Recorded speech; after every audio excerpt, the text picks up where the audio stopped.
یہ پریشانی کسی طرح کی نہ ہو۔ تو یہ ہمارے فاروق رضی اللہ تعالیٰ عنہ کا بڑا کارنامہ تھا، معمولی نہیں۔ اور ان کے دور میں رشوت کا کوئی ذرہ برابر شائبہ نہیں پایا جاتا تھا۔ اعلان کر رکھا تھا کہ اگر کوئی رشوت لیتا دیتا پایا گیا تو عمر کا کوڑا ہوگا اور اس کی کمر ہوگی۔ مجال کیا کوئی ذرہ برابر کہے وہ رشوت کا اس وقت میں کوئی ایک آدھ قصہ بھی سامنے آیا ہو، ایک آدھ قصہ بھی سامنے نہیں آیا۔ تو یہ ہے عمر فاروق رضی اللہ تعالیٰ عنہ۔ تو میرے محترم بزرگوں، یہ صرف دین ہی کے معاملے میں رہنمائی کا معاملہ نہیں بلکہ دنیاوی اعتبار سے بھی یہ رہنمائی ملتی ہے۔ آج میرے ذہن کے اندر یہ معلوم نہیں کہاں سے آج جو ہے وہ یہ صفحہ کھل گیا اور کیسے کھولا یہ میں نہیں بتا سکتا، لیکن میں آپ کو بتا دوں یہ مردم شماری تو آج لوگ کر رہے ہیں، اور مردم شماری سب سے پہلے کس نے کرائی؟ عمر فاروق رضی اللہ تعالیٰ عنہ نے کرائی، اور کوئی کسی کی تخصیص نہیں، کوئی اس میں کسی طرح سے کوئی جھوٹ نہیں، بلکہ کہانی سب کی برابر مردم شماری کرائی جائے اور مساوات قائم کیا جائے۔ اسی کو مذہب اسلام کہتا ہے کہ مساوات اگر باقی ہے یعنی برابری تم دے رہے ہو تو یہ اللہ کی منشا کو پورا کر رہے ہو، اور اگر چھوٹ چھاپ ہمارے اندر پایا جاتا ہے اور اسی طریقے سے انوسوچت جاتی اور جناب جو ہے کیا کیا جاتیاں لگاتی ہیں یہ تو وہ کہتے ہیں کہ یہ مذہب اسلام سے بہت دور کی بات ہے، مذہب اسلام اس کا حامی نہیں ہے۔ عمر فاروق رضی اللہ تعالیٰ عنہ نے فرمایا مردم شماری کو لیکن سب کی برابر ہو، کوئی ذات بات کا اس کے اندر نہ معاملہ ہو اور برابری ہونی چاہیے سب کے اندر۔ مردم شماری اس وقت انہوں نے کرائی جب تصور نہیں تھا مردم شماری کا۔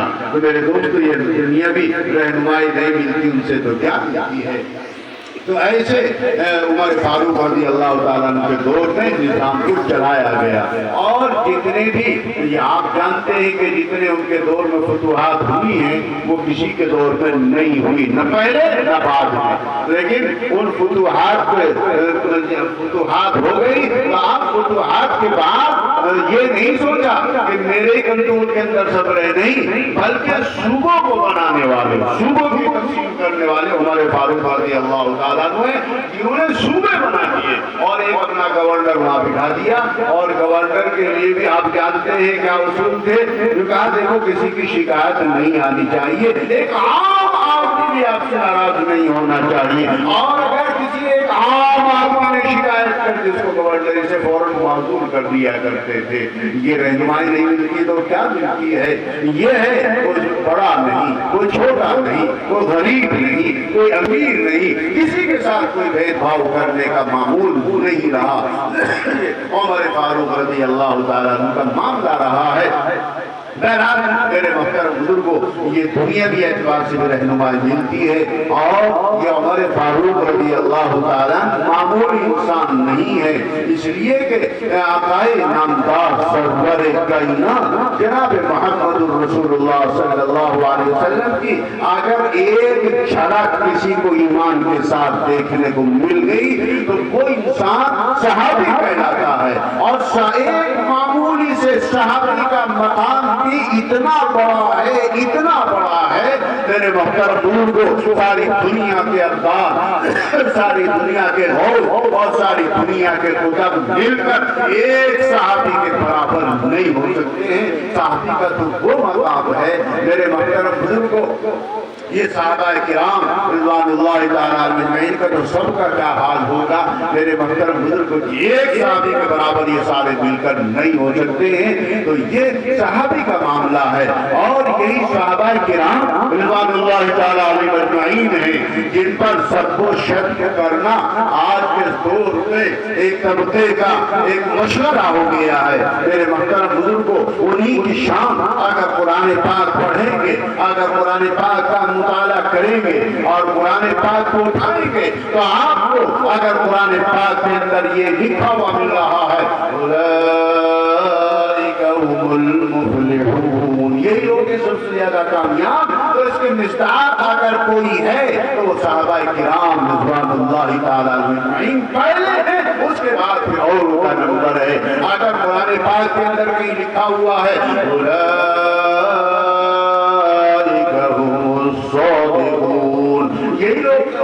زیادہ سچے. تو اگر اس کا سب سے پہلا مصداق کوئی جماعت ہے تو صحابہ کرام رضوان اللہ تعالی علیہم اجمعین کی جماعت ہے. میرے محترم بزرگوں، اگر قرآن پاک کے اندر اگر یہ فرمایا گیا اولئک هم الراشدون، یہی لوگ ہیں سب سے زیادہ ہدایت یافتہ. تو اس کا مصداق بھی اول وحید ہے، سب سے پہلے حضرات صحابہ کرام رضوان اللہ تعالی علیہم اجمعین. اور یہ بھی بتاتا چلو یہ جملہ اسمیہ لا رہی ہے. جملہ اسمیہ مولانا عثمان صاحب آپ کو بتائیں گے، اور علماء کرام بہت سارے ہیں، مولانا صاحب بھی آپ کو بتائیں گے. جملہ اسمیہ استمرار کو چاہتا ہے، یعنی یہ چیز ہمیشہ ان کے ساتھ رہے گی، اب ان سے علیحدہ نہیں ہو سکتی ہے. یعنی اس کو یوں کہا جا سکتا ہے کہ لازم ملزوم. لازم ملزوم کا مطلب کیا ہوتا ہے؟ لازم ملزوم کا مطلب یہ ہوتا ہے کہ جیسے برف کے ساتھ برودت یعنی ٹھنڈک لازم ہے، تو ٹھنڈک کو برف سے الگ نہیں کیا جا سکتا. برف کو ٹھنڈک سے الگ نہیں کیا جا سکتا. اگر ٹھنڈک کو الگ کر دیا گیا تو برف برف نہیں رہے گا، برف کو برف نہیں کہا جائے گا. اسی طرح جیسے حرارت آگ کے ساتھ میں ہے تو حرارت کو آگ سے الگ نہیں کیا جا سکتا اور آپ کو حرارت سے الگ نہیں کیا جا سکتا. ایسے ہی حضرات صحابہ کرام رضوان اللہ تعالی علیہم اجمعین کے ساتھ رشد و ہدایت لازم اور ملزوم ہے. صحابہ سے رشد و ہدایت کو الگ نہیں کیا جا سکتا اور رشد و ہدایت سے صحابہ کرام کو الگ نہیں کیا جا سکتا. یہ حضرات صحابہ کرام رضوان اللہ تعالی علیہم اجمعین کی زندگی ہے. میرے محترم بزرگوں، بہرحال میں بتلا رہا تھا کہ عمر فاروق رضی اللہ تعالیٰ عنہ کا تو کتنا بڑا مقام ہوگا. ایک معمولی سا صحابی کا بھی حال یہ ہے کہ اس کی برابری کی سارے حوض، سارے ابدال، سارے خطب مل کر اس کی برابری نہیں کر سکتے ہیں. ذرا اندازہ لگائیے اتنا خوش نصیب انسان ہے جس نے ایک جھلک ایمان کی حالت میں نبی کریم صلی اللہ علیہ وسلم کی حاصل کی. میرے محترم بزرگوں، اور وہ کتنا خوش نصیب انسان ہوگا جو 5 وقت آقائے نامدار سرور کائنات جناب محمد رسول اللہ صلی اللہ علیہ وسلم کی ایمان کے ساتھ زیارت کرتا ہوگا. اس انسان کی کیا ٹھکانے، اور وہ انسان کتنا بڑا نصیب والا انسان ہوگا جو پوری زندگی آپ کے ساتھ رہے اور مرنے کے بعد بھی ساتھ ہیں اور قیامت تک ساتھ رہیں گے. میرے محترم بزرگوں، اللہ تعالیٰ ہم سبھی کو وہاں پر بار بار جانا نصیب فرمائے. آمین بھی نہیں کہہ رہے. آمین تو کہہ دو کم سے کم. آمین کہنے کا مطلب یہ ہوتا ہے کہ اللہ جو بات کہی گئی تو اسے مان لے، قبول کر لے، یہ ہوتا ہے. اور جانے کی دعا کہاں دے رہا ہوں میں؟ مدینہ طیبہ، مکہ المکرمہ.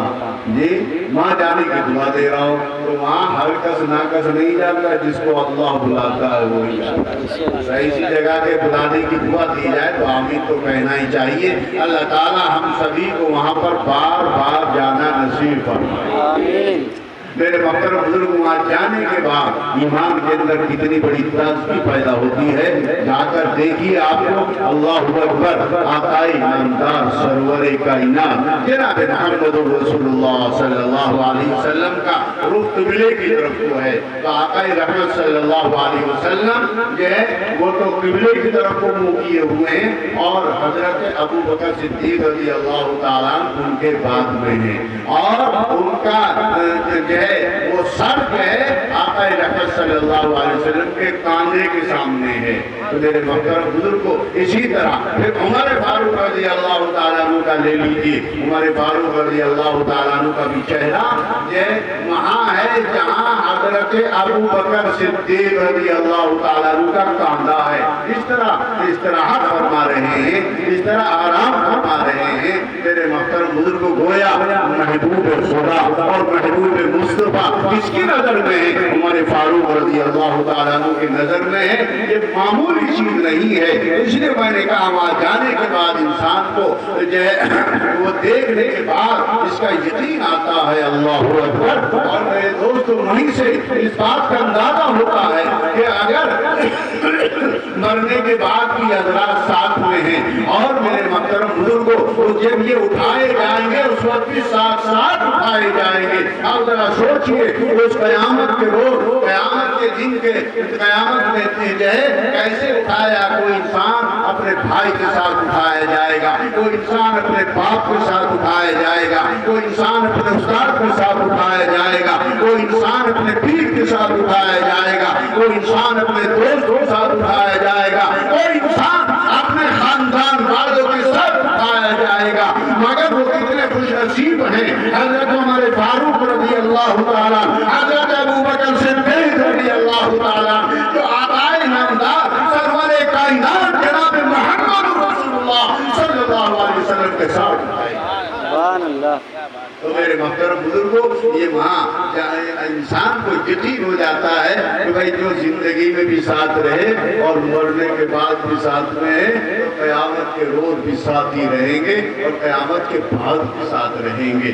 یہ ہے حضرت عمر فاروق رضی اللہ تعالیٰ, حضرت ابوبکر صدیق رضی اللہ تعالیٰ کا مقام میرے محترم بزرگوں معمولی چیز نہیں ہے. بہرحال میں بتلا رہا تھا کہ عمر فاروق رضی اللہ تعالیٰ کی شہادت یہ پہلی تاریخ کو ہوتی ہے, لہذا ان کا بھی حق بنتا ہے کہ ان لوگوں سے کہا جائے کبھی تو کبھی ذکر کرو تاکہ پتہ چلے کہ تم واقعی ایماندار ہو, صحیح آدمی ہو. لیکن وہ لوگ اس چیز کا ذکر نہیں کریں گے. پتہ ہی چلا کہ وہاں اصل میں ان کا ذکر کرنا منشا ہی نہیں, نوازہ رسول گوشہ بطول کی شہادت کا ذکر کرنا منشا نہیں بلکہ لوگوں کے عقائد کو خراب کرنا ہے, لوگوں کے عقائد کو بگاڑنا ہے. تو میرے محترم بزرگوں میں آپ سے بتاتا چلوں کہ عمر فاروق رضی اللہ تعالیٰ معمولی انسان نہیں ہے. اگر قرآن پاک کی آیتوں کو آپ اٹھائیں گے اور قرآن پاک کو دیکھیں گے تو میرے محترم بزرگ کو پتہ چلے گا بہت ساری آیات وہ ہیں جو اللہ تعالیٰ نے ان کے اندر ایسی صلاحیت عطا فرمائی کہ اللہ نے قرآن پاک کی آیتوں کو نازل کیا تو ہمارے فاروق کے ذہن میں اللہ نے وہی بات ڈال دی جو اللہ کا حکم تھا. تو میرے دوستوں کتنی بڑی صلاحیت کے مالک ہے. اسی صلاحیت کو دیکھ کر آقائے نامدار سرور کائنات جناب محمد رسول اللہ صلی اللہ علیہ وسلم نے ارشاد فرمایا تھا کہ نبوت کے تمام دروازے میرے اوپر بند کر دیے گئے, میرے بعد اب کوئی نبی نہیں آ سکتا. لیکن اگر میرے بعد نبوت کا دروازہ کھلا رہتا اور کوئی نبی آتا تو ہمارے فاروق رضی اللہ تعالیٰ عنہ کے اندر وہ صلاحیتیں موجود ہیں کہ اللہ تعالیٰ ان کو نبی بناتا. تو معمولی چیز نہیں ہے جو آقائے نامدار سرور کائنات جناب محمد رسول اللہ صلی اللہ علیہ وسلم نے اس طرح سے تعریف فرمائی ہو. یہی ہمارے فاروق رضی اللہ تعالیٰ عنہ ہیں جنہوں نے سب سے پہلا پرچم بیت اللہ پر لہرایا مذہب اسلام کا. نہیں تو ان کے ایمان لانے سے پہلے تو آپ جانتے ہیں ان کے ایمان لانے سے پہلے دار ارقم میں نماز چھپ کر پڑھی جاتی تھی. دار ارقم میں نماز چھپ کر پڑھا کرتے تھے میرے محترم بزرگوں. لیکن یہ ایمان لائے, ایمان لانے کے بعد میرے دوست معلوم کیا کہ رسول اللہ صلی اللہ علیہ وسلم اتنا بتائیے ہم حق پر ہیں, حق پر ہیں. پھر آج کے بعد اذان جو بیت اللہ کے اندر دی جائے گی اور نماز بھی وہیں پر پڑھی جائے گی. اور چلے جاتے ہیں اور جا کر جو کہتے ہیں آؤ جس کو اپنی ماں کے لال نے کسی کو اگر جنم رکھتا ہے تو کسی کے ماں نے کسی کے اپنے لال کو جنم رکھا آئے اور آ کر ہمیں روکے. اگر کسی کی ماں نے کسی کو دودھ پلا رکھا آئے اور آ کر روکے اور کہا اگر کسی کو اپنی اولاد کو یتیم بنانا آئے روکے, اپنی بیوی کو بیوہ بنانا آئے اور ہمیں روکے. آج کی رات یہ یہاں اذان دی جائے گی اور نماز یہی پڑھی جائے گی. یہ ہے ہمارے فاروق رضی اللہ تعالیٰ, معمولی انسان نہیں ہے میرے محترم بزرگوں. یہ ہمارے فاروق رضی اللہ تعالیٰ عنہ کو اللہ نے ایسی بہادری بھی عطا فرمائی ہے. اور یاد رکھیے یہ بھی سمجھ لیجئے کہ ان کا ایمان لانا بھی کوئی معمولی نہیں, معمولی چیز نہیں. اس لیے کہ حضرت خدیجہ الکبریٰ رضی اللہ تعالیٰ عنہ رات دن کی زندگی کی ساتھی ہیں، وہ آپ کے اوپر وحی ہوتے ہوئے نازل ہوتے ہوئے دیکھ رہی ہے، اور آقا رحمت صلی اللہ علیہ وسلم کی ایمانداری دیکھی، آقا رحمت صلی اللہ علیہ وسلم کی وفا دیکھی، آقا رحمت صلی اللہ علیہ وسلم کی انصاف کی باتیں دیکھی، تو اس سے ظاہر بات متاثر ہوئے بغیر نہیں رہ سکتی ہیں۔ حضرت علی رضی اللہ تعالیٰ عنہ بھی بچپن سے آقا رحمت صلی اللہ علیہ وسلم کے ساتھ میں ہیں، آپ کی زندگی دیکھ رہے ہیں، اور آپ کی زندگی کا ہر نمونہ ان کے سامنے ہے۔ میرے محترم بزرگوں، حضرت ابوبکر صدیق رضی اللہ تعالیٰ عنہ سے بھی دوستی ہے آقا رحمت صلی اللہ علیہ وسلم کی، وہ بھی رات کے حالات دیکھ رہے ہیں، بڑے بڑی عجیب چیزیں دیکھنے کو ملی، لیکن بتاؤ ایمانداری سے ہمارے فاروق رضی اللہ تعالیٰ عنہ تو کوئی چیز دکھائی نہیں، اس لیے کہ وہ تو دشمن تھے اور نام سننا بھی گوارا نہیں کر رہے تھے۔ بتاؤ ان کو ایمان لانے پر کس چیز نے مجبور کیا؟ یہ صرف اللہ تبارک و تعالیٰ کی مہربانی نہیں تو اور کیا ہے؟ میرے محترم بزرگوں، یہ ہمارے فاروق رضی اللہ تعالیٰ عنہ کا ایمان لانے کا جو واقعہ ہے وہ بھی بڑا انوکھا واقعہ ہے۔ ہر ایک کے حصے میں وہ چیز نہیں آئی، یہی ہے ہمارے فاروق رضی اللہ تعالیٰ عنہ کے میٹنگیں ہوا کرتی تھی، میٹنگیں باقاعدہ ہوا کرتی تھی، بھائی نبی کو کیسے ختم کیا جائے، نبی کے مشن کو کیسے ختم کیا جائے، نعوذ باللہ، اسی پر پیسے ہوتی تھی، اسی پر میٹنگیں ہوتی تھی۔ ایک میٹنگ ہو رہی ہے اور اس میں کہا جا رہا ہے، بتاؤ، کھڑا ہو کر بتاؤ کوئی نوجوان جو آپ ہی کو ختم کر دے، نہ آپ رہیں گے نہ آپ کا مشن رہے گا۔ کوئی بھی نوجوان کھڑا نہیں ہوتا۔ ایک عمر نام کا اڑیل نوجوان وہ کھڑا ہوتا تھا، میں اس کام کو کروں گا۔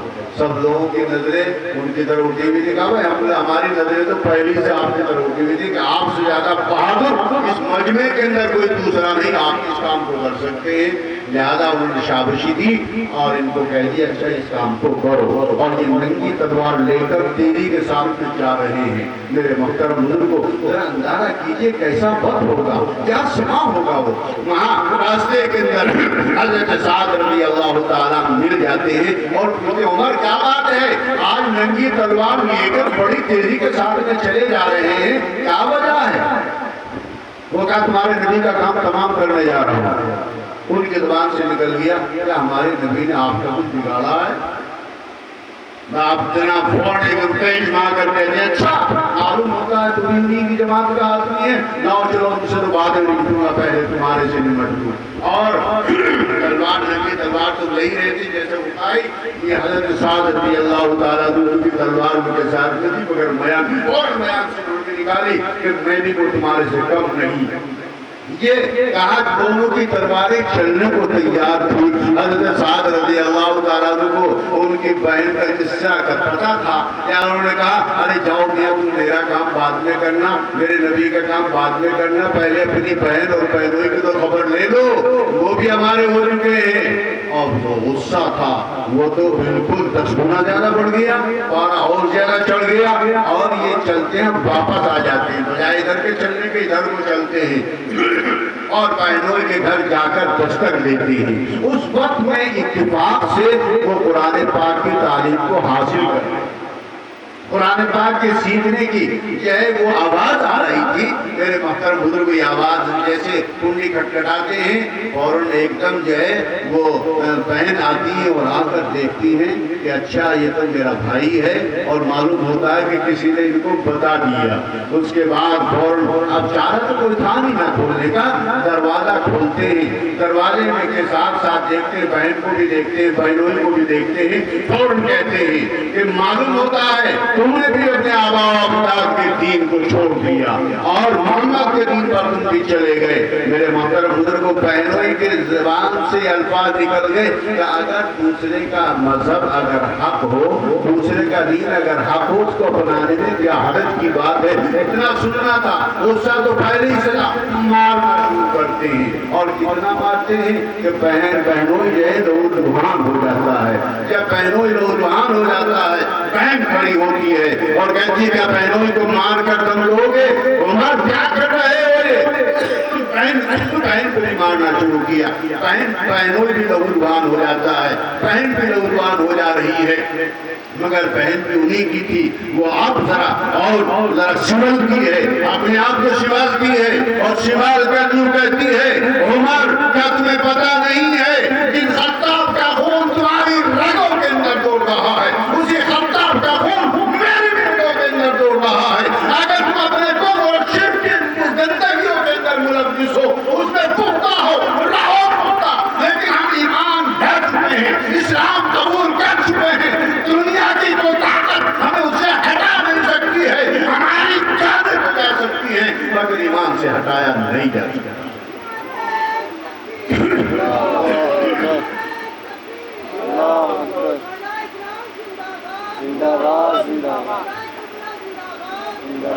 میرے محترم بزرگوں, ذرا اندازہ کیجئے بہن کے الفاظ کیا. ایک دن کا ایمان ہے, بھی زیادہ نہیں. جو میں بتلا رہا تھا, ایک جھلک دیکھیے ایمان کے ساتھ آقا انعامدار سرور کائنات جناب محمد رسول اللہ صلی اللہ علیہ وسلم کی یہ عقیدہ اتنا مضبوط ہو جاتا ہے, ایمان اتنا طاقتور ہو جاتا ہے کہ اپنے بھائی کے مارنے سے ذرہ برابر ایک قدم بھی پیچھے ہٹنے کے لیے تیار نہیں. بہرحال جب بہن کے اتنے سخت الفاظ سنے تو عمر کا غصہ کچھ تو ٹھنڈا ہو گیا تھا. پھول میں لطفت دے کر بہن کو بھی اور بہنوں اور کچھ یہ الفاظ سن کر اور زیادہ غصہ ٹھنڈا ہو جاتا ہے. معلوم ہے کیا کہتے ہیں, کہتے اچھا بہن لاؤ وہ دکھاؤ تو صحیح, جس کی تعلیم حاصل کر لیتے دکھاؤ تو صحیح. قربان جائیے اس بہن کے بھی. بہن کیا کہتی ہے, کہا کہ سنو قرآن پاک یہ اللہ کا پاک کلام ہے اور تو کفر و شرک کی گندگیوں میں ملوث ہے, تو ناپاک ہے, لہذا اللہ کا پاک کلام ناپاک کو نہیں دکھایا جا سکتا, اس کے لیے پاک ہونا پڑے گا. کہا کہ کیسے پاک ہونا پڑے گا, حمام میں جاؤ, غسل کرو, غسل کرنے کے بعد جب تم پاک ہو جاؤ گے تب میں تمہیں دکھاؤں گی. میرے محترم بزرگوں, وہ اندر جاتے ہیں, حمام میں داخل ہوتے ہیں اور نہانا شروع کرتے ہیں. ادھر یہ عورت ذات ہے, سیکھ نازک ہے, بہن ہے, اللہ کے سامنے ہاتھ اٹھا کے کہتی ہے, اے اللہ اتنا میں نے کر دیا, اے اللہ تیرے پاس میں سب کچھ ہے, ہدایت تیرے ہی ہاتھ میں ہے, اے اللہ اس کو بھی ہدایت عطا فرما دے. ظاہر سی بات ہے جب ایک عورت ذات اللہ وحدہ لا شریک جو خالق کائنات ہے, مالک الملک کن فیکون ہے, مسبب الاسباب ہے, رب العالمین ہے, احکم الحاکمین ہے, بادشاہوں کا بادشاہ ہے, آقاؤں کا آقا ہے, مالکوں کا مالک ہے, اس کے بس میں سب کچھ ہے. لہذا ایک عورت ذات ہو کر جب اللہ سے گزارش کر رہی ہے خدا کی, اللہ کو بھی رحم آ جاتا ہے اور اللہ تبارک و تعالی نے بھی ہدایت کا فیصلہ فرما دیا. میرے محترم بزرگوں, نہ کر باہر نکلتے ہیں اور کہتے ہیں لاؤ بہن چاپتے دکھاؤ. ہاں, اب جو قرآن پاک لائی اور لا کر رکھا تو میرے دوست اتفاق سے سورہ طٰہٰ کی آیتوں پر نظر پڑتی, پڑھا نہیں, یاد رکھنے کی بات ہے, پڑھا نہیں انہوں نے, صرف نظر پڑی ہے.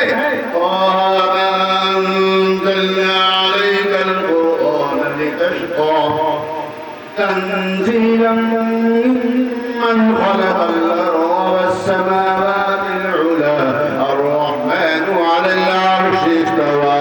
نظر پڑھتے پڑھتے جاتی ہے,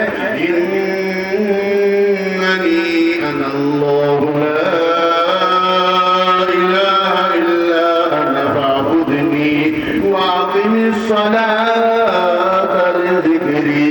ان آیتوں پر جب نظر پڑتی ہے کیوں کہتے ہیں بہن سے, اچھا بہن بس کرو, اب میرے اندر طاقت نہیں رہی ہے اس کلام کو برداشت کرنے کی, اب تو مجھے لے چلو اپنے نبی کے پاس لے چلو, اور اب سے پہلے میں ان کا سر لینے جا رہا تھا, اب اپنا سر دے لے جا رہا.